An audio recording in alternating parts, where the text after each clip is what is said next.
Bharatiya Janata party की प्रचंड बहुमत से सरकार बनने जा रही है कि कांग्रेस पार्टी की सरकार 150 प्लस से बनेगी। कि जो पार्टी के सिरमौर लोग हैं जी, उनको चुनाव में बिना बताए टिकट दे दिया गया, इससे हास्यास्पद बात तो और क्या हो सकती है। प्रधानमंत्री हो, मुख्यमंत्री हो, अन्य मंत्री हो, बड़े से बड़ा कद्दावर नेता एक कार्यकर्ता के रूप में काम करता है। क्यों काटा? अगर उनने बहुत सेवा की होती, आप इतने कद्दावर नेता और उनके पुत्र की बात कर रहे हैं। मुझे लगता है संजय शुक्ला जी मुंगेरी लाल के हसीन सपने सिद्ध होने वाले हैं। जिस दिन 2003 में लाइट आती थी हमको लगता था दिवाली आ गई, अब तो लाइट ही नहीं जाती। ये विकास नहीं तो क्या है? जनता के साथ धोखा किया, मध्य प्रदेश को कलंकित किया।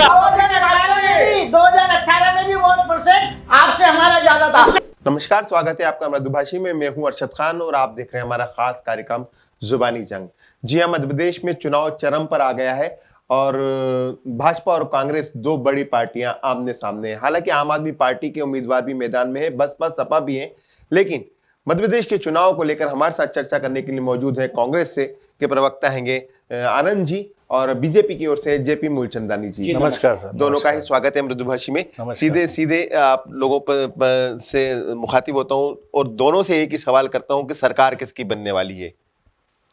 निश्चित रूप से अरशद जी, भारतीय जनता पार्टी की प्रचंड बहुमत से सरकार बनने जा रही है। इसका रिजल्ट जब 3 तारीख को आएगा तो आप भी ये देखेंगे कि इस बार ऐतिहासिक परिणाम, जनता का ऐतिहासिक आशीर्वाद भारतीय जनता पार्टी के साथ है। और जिस प्रकार की हमारे सारे प्रदेश के नेता और राष्ट्रीय नेता सभाएं और रोड शो कर रहे हैं, जो जिस प्रकार से भीड़ उमड़ रही है, और ये भीड़ केवल नेताओं की नहीं है, ये भीड़ है भारतीय जनता पार्टी ने जो विकास किया है, जो विकास जनता के रूप को दिख रहा है, उसकी भीड़ रही है। जन आशीर्वाद यात्रा में जिस प्रकार से ये क्रम चला था, आज तक चला आ रहा है। और मुझे लगता है कि जब तक चुनाव प्रचार का अंतिम दिन होगा, ये भीड़ आपको देखने को मिलेगी। तो जनता का आशीर्वाद भारतीय जनता पार्टी के साथ है, विकास के साथ है, इसलिए प्रचंड बहुमत से मध्य प्रदेश में भारतीय जनता पार्टी की सरकार बनी। आनंद जी, आपको क्या लगता है कि जो भीड़ है बीजेपी के साथ, वो भीड़ सरकार बना देगी एक बार फिर से? एक बार फिर से नहीं, पहले भी हमारी सरकार बनी थी 2018 में, जनता ने हमको आशीर्वाद दिया था जी। सरकार तो भारतीय जनता पार्टी ने गिराई थी।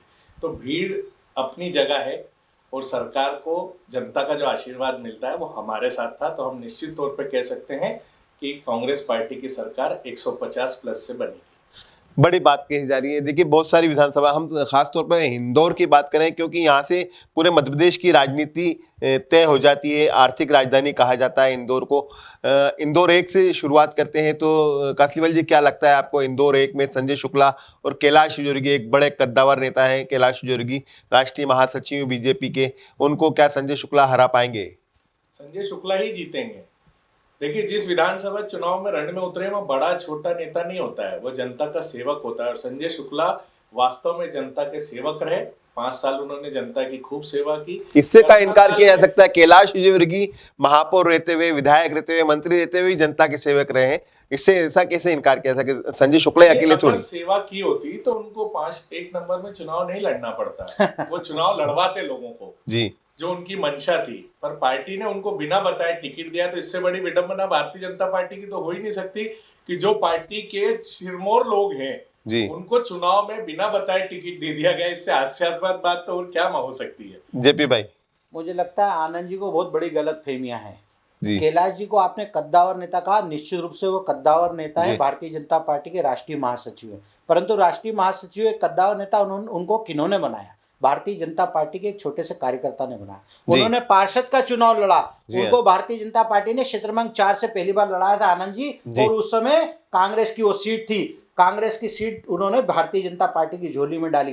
दूसरी बार उनको क्षेत्र क्रमांक 2 में लड़ाया, उस समय भी वो सीट कांग्रेस की थी, उस समय भी क्षेत्र क्रमांक 2 में भारतीय जनता पार्टी का परचम लहराया, जो आज तक लहराता आ रहा है। तीसरी बार उनको महू में चुनाव लड़ाया गया, जब भी वहां पे कांग्रेस का राज था, वो भी 6 सीट छीन के कैलाश जी ने भारतीय जनता पार्टी के झोली में डाली। और आप बड़ी गलतफहमी में हैं। भारतीय जनता पार्टी एक परिवार है, वो एक कार्यकर्ता के रूप में यहाँ का प्रधानमंत्री हो, मुख्यमंत्री हो, अन्य मंत्री हो, बड़े से बड़ा कद्दावर नेता एक कार्यकर्ता के रूप में काम करता है। और उस कार्यकर्ता को जब इससे इनकार नहीं किया जा सकता। जेपी भाई, क्षेत्र क्रमांक 1 में भी कैलाश जी इतिहास दोहराएंगे, जिस प्रकार विभिन्न विधानसभा क्षेत्र वर्गीय का टिकट क्यों काटा? अगर उनने बहुत सेवा की होती, आप इतने कद्दावर नेता और उनके पुत्र की बात कर रहे हैं, तो 3 नंबर में आकाश विजयवर्गीय का टिकट क्यों देखिए कटा? ये काटने का और जोड़ने का काम आपसे सीखा जाता है, कांग्रेस से सीखा जाता है। सवाल काटती नहीं है, वो कार्यकर्ता, वो कार्यकर्ता को जहां पे उसकी उपयोगिता है वो दायित्व देती है और वो कार्यकर्ता उस दायित्व को पूरा करता है। पिछली बार आकाश विजयवर्गीय जी को जो दायित्व दिया उन्होंने बखूबी निभाया, जीत गया। उस समय भी आप चैनलों पर बैठ के बोल रहे थे कि ये कांग्रेस की सीट है, परंतु आकाश विजयवर्गीय जी ने अपनी काबिलियत सिद्ध करी, वहां का कार्यकर्ता उनके लिए लड़ा और जीत गया। मुद्दा ये नहीं, मुद्दा ये नहीं। अब एक नंबर में कैलाश विजयवर्गीय जी गए। आप देखिएगा निश्चित रूप से हम 3 तारीख को इसी डिबेट में मैं आनंद जी को आमंत्रित कर रहा हूं, हम यहीं बैठेंगे और मैं इनके ये चीज पूछने वाला हूं कि आपने उस दिन क्या कहा था और आज क्या आप अपनी जुबान पे वहीं पे जोर से नहीं मैं बात कर रहा हूं। निश्चित रूप से आप देखिएगा कि 1 नंबर कैलाश विजयवर्गीय जी भारी बहुमत से जीते। आप उनके प्रश्न का उत्तर दीजिए, क्या प्रश्न है आपका? 3 नंबर में आकाश विजयवर्गीय को ही क्यों टिकट दिया गया? 2 नंबर के क्षेत्र के लोग हैं, 3 नंबर में क्यों टिकट दिया गया? ऐसा आकाश विजयवर्गीय पर ये बीजेपी के आनंद जी, ये भारतीय जनता पार्टी एक परिवार है, उसके लिए पूरा इंदौर है। ये क्षेत्र का विभाजन, ये गुटी राजनीति ये कांग्रेस में होती है, भारतीय जनता पार्टी में गुटी राजनीति नहीं होती। आपके यहाँ होता है कमलनाथ जी का अलग गुट, शिवराज अपने दिग्विजय सिंह जी का अलग गुट, डॉक्टर साहब का अलग गुट, जीतू पटवारी जी का अलग गुट। ये गुटों में बटी हुई जो कांग्रेस रहती है ना, वो क्षेत्र का चयन करती है। हमारे भारतीय जनता पार्टी में ये तो आप कह रहे हैं, भारतीय जनता पार्टी एक परिवार की तरह है, जिस कार्यकर्ता की जहां महत्वता होती है। जेपी भाई, हम चुनाव पे बात नहीं कर पा रहे, हमारा मुद्दा चुनाव पे बात करने का है। आप संगठन की बातें करने लग गए, मुझे चुनाव के रिजल्ट को लेकर बात करना है। संजय शुक्ला के लिए दावा कर रहे हैं आनंद जी के वो चुनाव जीत रहे हैं और आपका कहना है कि कैलाश विजयवर्गीय की जीत तय है।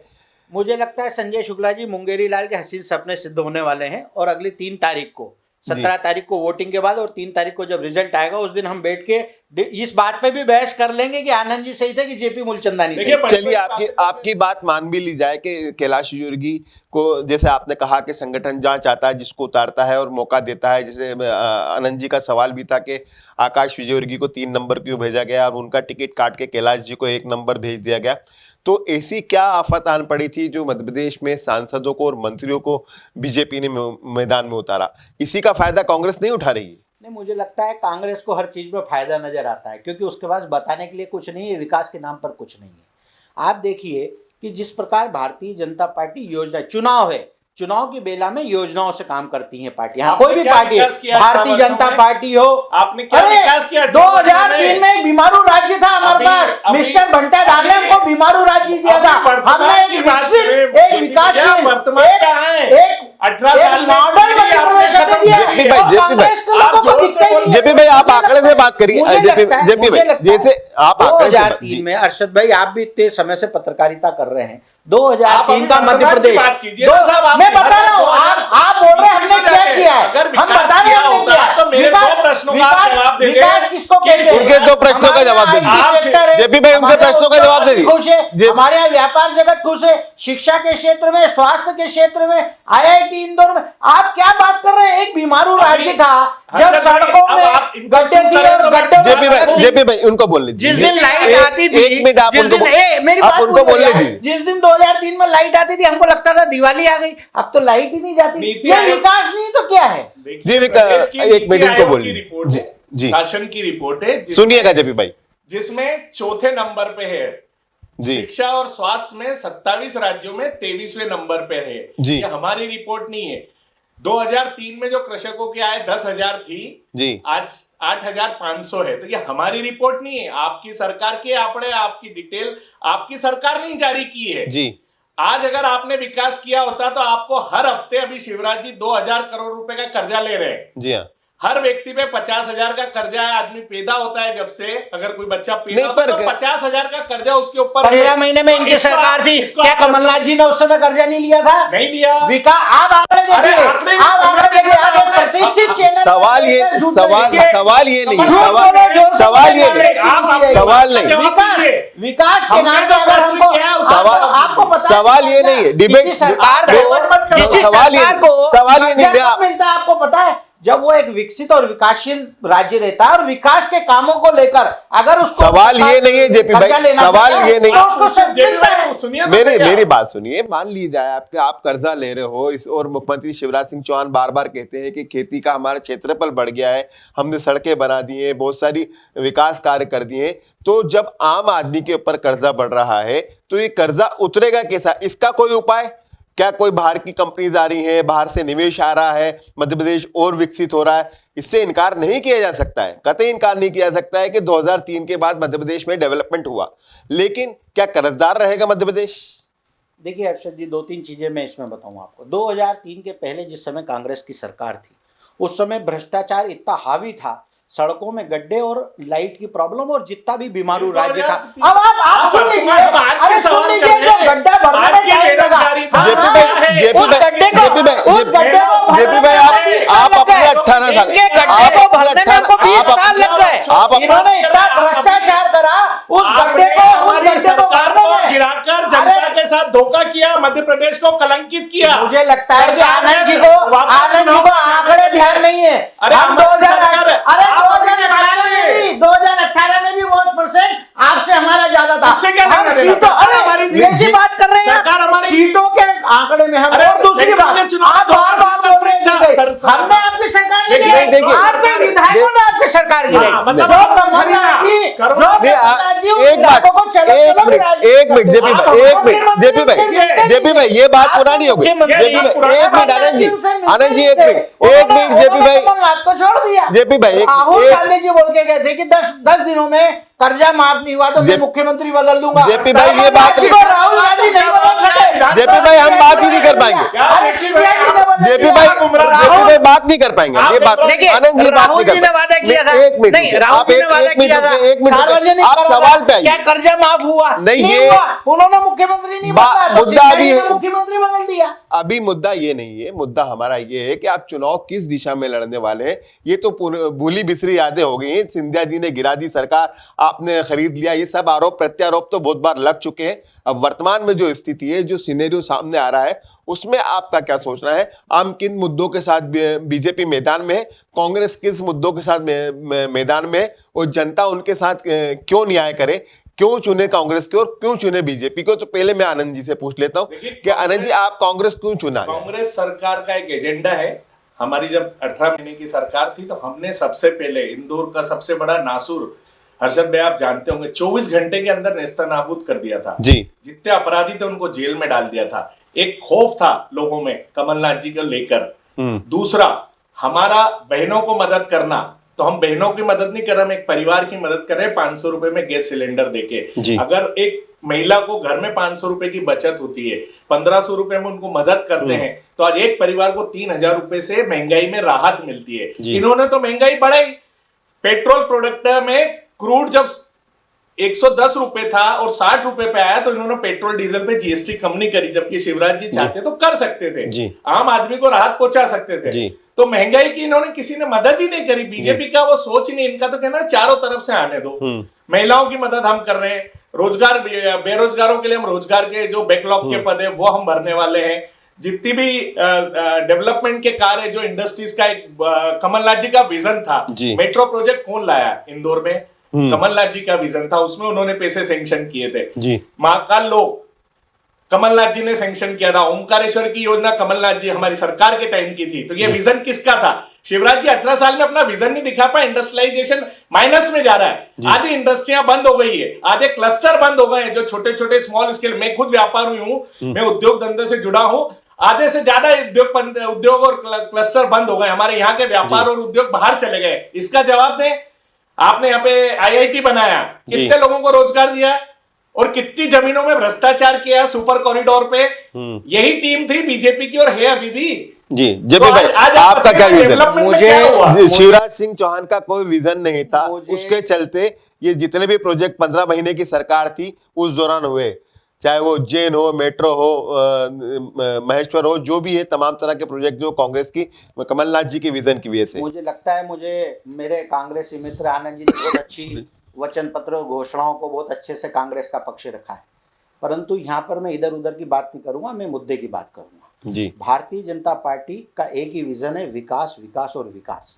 जब कमलनाथ जी की सरकार थी, इन्होंने आते से ही बोल दिया था कि खजाना खाली है, मैं कुछ भी नहीं कर सकता। जब बहने देखिए आनंद जी जब मैंने आप बोला मैंने सुना, आप मादा रखिए, अरे मादा रखिए, बोलने दीजिए, झूठ बोला मैंने सुना ना, बोलने दीजिए, मेरा सच तो सुन लीजिए, आपने झूठ बोला, नहीं गलत बात, बोलने बोलने आनंद जी बोला, हमने सुना, आपने बोला, आपने झूठ बोला, आपने झूठे आरोप लगाए। नहीं जेपी भाई बोलिए, आप बोलिए। का एक तरीका होता है, तरीकों को हमको फॉलो करना। जी आनंद जी, ये मेरा निवेदन है आपसे।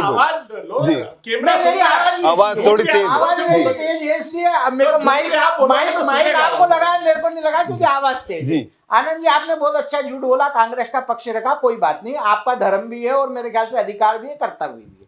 परंतु 2003 और 2023 ये दो आंकड़े हमारे सामने, जब कंपैरिजन होता है तो तभी होता है कि 2003 में किनकी सरकार थी और क्या प्रदेश की स्थिति थी, ये सभी को मालूम है, चाहे जनता हो, मीडिया हो, चाहे कांग्रेस। तो फिर 2018 अरे फिर आनंद जी आप बात ही पूरे नहीं कर, सुन लीजिए एक बार सुन लीजिए, माना तो रखिए, आप विपक्ष में है, कम से कम तब तो सुनिए, पक्ष में तो सुनते नहीं है।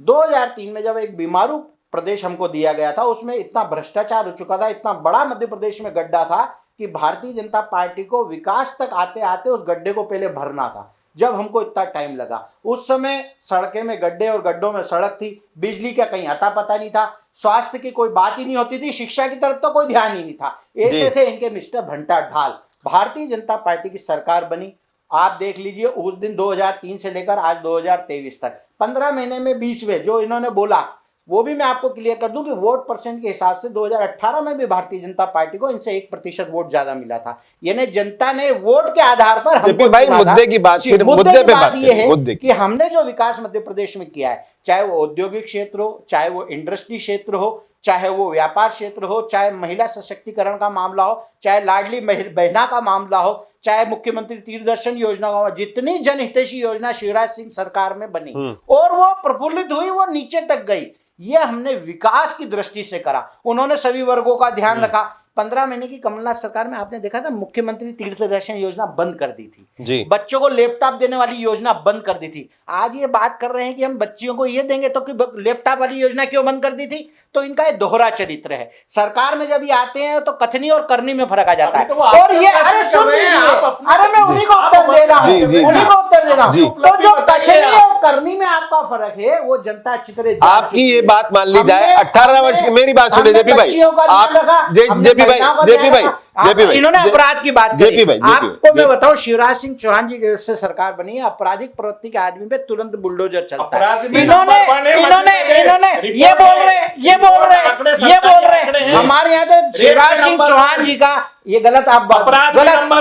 राजस्थान नंबर 1 है, राजस्थान में नंबर 1 है, आप 27वें नंबर पर है। मुझे लगता है अच्छा, इन सब बातों से जेपी भाई अपडेट होने की जरूरत है। जेपी भाई, माननीय शिवराज सिंह चौहान जी के नेतृत्व में जो विकास हुआ है वो जनता ने देखा है, और कमलनाथ जी की सरकार 15 महीने की बाय डिफॉल्ट सरकार जो थी, उसमें जो भ्रष्टाचार और सूटकेस का लेन देन हुआ और जो वल्लभ भवन से बैठ के उन्होंने सरकार चलाई है, वो 15 महीने की सरकार जनता भूली नहीं है, और उसका जवाब 17 तारीख को जनता आपको देने वाली। इससे इनकार नहीं किया सकता कि जनता ही जवाब देगी, क्योंकि वो उसको मताधिकार का अधिकार है और वो अपना वोट डालेगी और जवाब भी देगी। मेरा अंतिम सवाल आप दोनों से एक क्योंकि हम इस डिबेट को आगे बढ़ा नहीं पा रहे, हम दूसरे विषयों पर चले जा रहे हैं। एक ये जो बिजली की बात कर रहे हैं, आज प्रदेश में बिजली सरप्लस है, ऐसा आंकड़ा सरकारी आंकड़ा कह रहा है जी। सरप्लस बिजली है तो फिर हमको महंगी बिजली सरकार से क्यों खरीदनी पड़ रही है जी? उद्योगों पे महंगाई बिजली क्यों बढ़ रही है? जब भी भाई जवाब दीजिए। जहाँ पे रोजगार आता है वहां पे आपको बिजली कम करना चाहिए। जवाब दीजिए, है ना? अभी इन्होंने देखिए आनंद जी को शायद ये पता सवाल पूरा हो जाए, बात सुनिए ना जी, सवाल पूरा। जब आपके पास बिजली सरप्लस है तो आपको लोगों को राहत देनी थी जी। कमलनाथ जी आए थे, 100 रुपए यूनिट बिजली करी थी जी। आपने 1 किलोवाट के कनेक्शन की घोषणा करी और दूसरे दिन अभी हमारी राष्ट्रीय प्रवक्ता अलका लांबा जी ने पूरी रिपोर्ट, चूंकि मैं यहाँ पे पीसीसी से अटैच हूँ और यहाँ प्रेस कॉन्फ्रेंस हम लोग कर रहे हैं अभी लगातार, उनके आंकड़े हैं कि 1 किलोवाट के कनेक्शन को 2 किलोवाट कर दिया गया ताकि उनका बिल नहीं भरना पड़े। इस तरह की राजनीति शिवराज जी और भारतीय जनता पार्टी कर रही है। लाडली लक्ष्मी योजना आपको अभी क्यों लानी पड़ी अगर आपने इतना डेवलपमेंट करा था तो? योजना तो लगातार आ अरे रही है, लगातार आनंद तो जी, पहले पहली योजना भी नहीं है, कई योजनाएं चल रही है। चलिए उस पर जवाब दीजिए जेपी भाई, आपको जेपी भाई योजनाओं उस का बात टाका दे दूंगा, आप पढ़ के नहीं जाएंगे। उस पर जवाब अब दीजिए। आपने बिजली की बात करी, उसका हाँ, भी उसी जवाब का आपको जवाब दे चाहिए। देता हूं। पहले बिजली थी नहीं, उद्योगपतियों को कुल 4-5 घंटे उद्योगपतियों को बिजली मिलती थी, अब उनका उसमें प्रोडक्शन पे असर होता जी। था। हमारा उद्देश्य 24 घंटे बिजली देना, उसके लिए उद्योगपति तैयार है। ये ऊर्जा का विनायक बोर्ड बना हुआ है, वो और उद्योगपति मिलकर ये सब चीजें तय करते जी। हैं। फिर उद्योग क्यों बंद हो उनको रहे? सुन लीजिए, मेरे नहीं तो बन रहे, आप ये- गलत आंकड़ा पेश कर रहे आप हैं। cluster मैं उद्योग क्यों जगत बन रहे हैं? से Small मैं industry उद्योग जगत क्यों बंद हो रही है? से ACZ आपका बिल्कुल चरम पर अरे है। चमड़ा आप उधर उद्योग, फार्मा सेक्टर इंदौर देख की लीजिए, आप बेचने लकड़ी की। उद्योग देख लीजिए, पूरे इंदौर में क्लस्टर सब बन रहे हैं नए नए, आधे और आप शिफ्ट हो रहे हैं। डेवलपमेंट गुजरात, महाराष्ट्र, राजस्थान आप में जाके आधे वहां का लोग- डेवलपमेंट तो देखिए। मैं- दूसरा मैं- बिजली का जो इन्होंने प्रश्न करा, उद्योगपति ये चाहता है कि हमें 24 घंटे बिजली मिले। बिल्कुल। उसके लिए हमको SSI यूनिट भी शामिल अरे है कहाँ उद्योगपति नहीं में, है। वो सब मिलके आप एक समिति differentiate उसको तय करो करती है। जी। 24 घंटे बिजली हमको चाहिए, उसके लिए हमको अगर थोड़ी सी दर ज्यादा देने पड़े वो देने को तैयार है, क्योंकि उनका प्रोडक्शन सफर नहीं होना जी। चाहिए। ये ना बिजली देते थे तो पैसे भी नहीं लेते मतलब थे। इसका मतलब हम 24 घंटे बिजली दे आप रहे जब दावा कर रही है हम 24 कांग्रेस, घंटे आप बिजली दा- दे रहे हैं। जब कांग्रेस दावा कर रही है, क्या आप? जब कांग्रेस बिजनेस है। दावा कर रही है कि यदि उनकी सरकार आएगी तो 100 यूनिट फ्री कर देंगे, देखिए- किसानों के लिए इतनी फ्री कर देंगे। देखिए ना सरकार बनेगी न इन योजनाओं का कुछ होगा, आपको क्योंकि क्या इन्हें लगता है? मालूम है कि हमें सरकार बननी नहीं है, तो अपन इतनी घोषणा कर दो, क्योंकि करना तो है ही नहीं वो योजनाओं बात को। तो 2018 में आपकी चली गई थी, आपने जनता के साथ धोखा किया, इसलिए जैसा कर्नाटक में मिला आपको जवाब, वैसा मध्य प्रदेश की जनता आपके लिए तैयार है, किसान तैयार है, वो किसान कभी तैयार नहीं होगा जिसका आपने वादा खिलाफी आप करी समय का है। इंतजार कभी कीजिए। किसान- बहुत-बहुत धन्यवाद, कभी बहुत-बहुत किसान वो धन्यवाद। तैयार नहीं होगा आप जिसके दोनों- साथ आप आपने दोनों का- वादा खिलाफी आप करी। दोनों का बहुत बहुत धन्यवाद मृदुभाषी से चर्चा जी, करने के नमस्कार। लिए।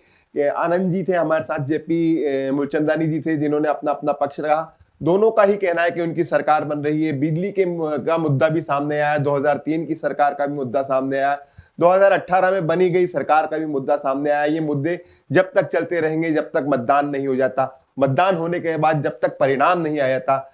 देखना यही होगा कि मध्य प्रदेश की जनता इस बार किसको चुनती है, कांग्रेस को या बीजेपी को। हमारा खास कार्यक्रम जुबानी जंग में फिलहाल इतना ही। नमस्कार। नमस्कार। अच्छी है ना? फिर खर्चा कर रही तू। हर महीने पैसा भेजती तो है भाजपा। अब इस दिवाली नई चप्पल पहनो। अरे वो पहले के लुटेरों के राज में उनकी माँ बहनों की जेबें भरती थी, और अब ये सरकार हम गरीब बहनों की भरती है। तो साफ साफ कहो ना अम्मा, फिर इस बार भाजपा सरकार। फिर इस बार भाजपा सरकार।